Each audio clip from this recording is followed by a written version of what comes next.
Yo, hey guys, Ken Perryman here, and I'm back again with another product, and it is this guy right here from Silkland.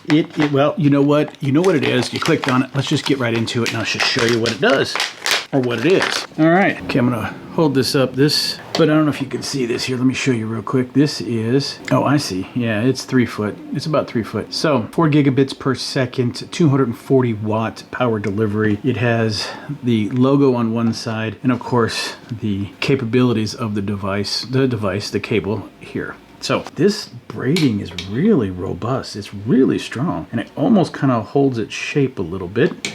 Yeah, it comes with a protective plug, and it is USB-C to USB-C. And there you go. And then what I'm going to do is I'm going to test this out just here for you very quickly on a phone. My phone, to be specific, and a hard drive. So we're going to test this drive here on this phone very quick, like plug that in here. Plug that in here. Boom. Now it's lit up. Let's see what we got in here. It should pop up right down here. There it is, USB storage. Boom, boom, boom, boom. And look at all that. Okay. Next thing we're going to do is we're going to run a quick speed test on this. So I'm going to plug this into my computer over here. All right, so we just plugged it in, and it is this T9. It's got some stuff in here, but I'm going to transfer. Actually, I'm not going to transfer. I'm going to run this very quick. I'm going to set the drive. Oh yeah, D. All right, there we go, D. We're just going to go ahead and run this real quick, like, see what happens. See, the light is flashing.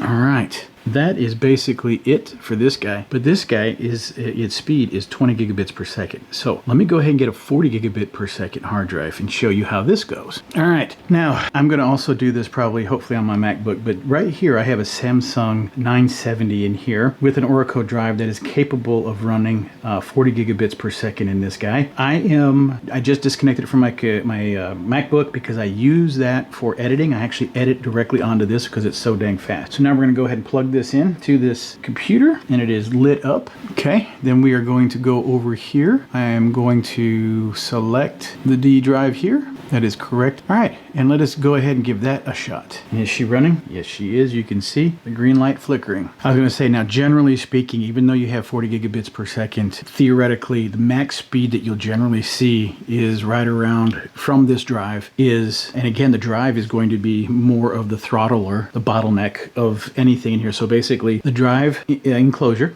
is capable. Okay, that's not right. Due to this drive, and I'm using it for my MacBook, tell you what we'll do. We'll go ahead and take it over to the MacBook and do a screen record, and I'll show you how that goes. Okay, so now we're recording. I'm gonna go ahead and change the setting to make sure I'm gonna do 1 gig. I'm gonna select the targeted drive. It's going to be my 2 terabyte NVMe. We'll open that up, start the speed test. There we go. There we go. So consistently running 2100, 2200, so. And then of course the read speed is going to be a whole lot faster than the write speed. So 2627, running at 21. So running at 2627, the read speed, the write speed, 21, consistent. And there you go. So I said a little bit earlier before, and just also be very, very clear. When you have really fast drives,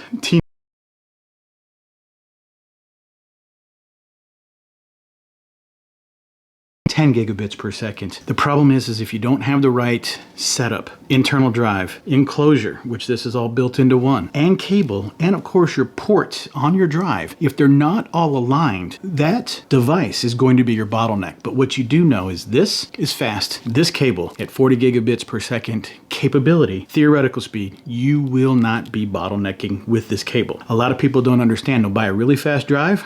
Now, fortunately, a lot of these, when you buy the drive, they come with their own cables. But in many cases, sometimes you'll lose a cable, you plug another cable in, and you're like, I don't know why this is not working. It's because you're using the wrong cable. You need everything to work as it should. You have an older computer that doesn't have Thunderbolt 3 and 4, it's not going to run as fast. Even if you got a super fast cable and a super fast drive, your computer is going to be your bottleneck. This will not hold you down. This will not hold you back. This will not be your bottleneck. This is a great investment. This will work well for you, especially when you're looking to try and do big things like moving a lot of data onto a hard drive, an external hard drive. Also, if you're looking to power up a larger computer that needs a little bit more wattage, and also more importantly, when you're doing like video editing or you're doing other types of edits where you need that speed to go back and forth so that your computer can handle it, you have the right cable. At least you know that. Definitely know you have the right cable. I hope this was helpful for you. I do appreciate your time, and I'm out.